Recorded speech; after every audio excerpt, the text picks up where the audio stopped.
চেষ্টা করেছি এবং কমিটির তরফ থেকে চেষ্টা করেছেন। এর মধ্যে ভুল ত্রুটি হলে গ্রামবাসী সকলে সমান নজরে দেখবেন। আর এখন আমি আমারটাই বলি, মাইকে সবাইকে বলতে পারবো না। এখন আমি ইমাম সাহেব আমাকে ব্যাস করিয়ে দিচ্ছেন আমাদের মসজিদের সেক্রেটারি সাহেব।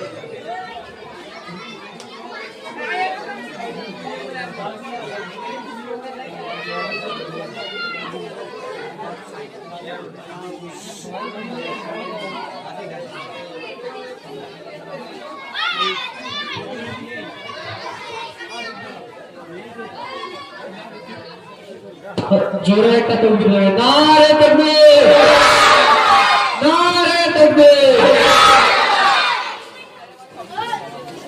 এবারে একটা ছোট্ট মতো প্রাইজ তুলে দিচ্ছে আমাদের ইমাম সাহেবের হাতে।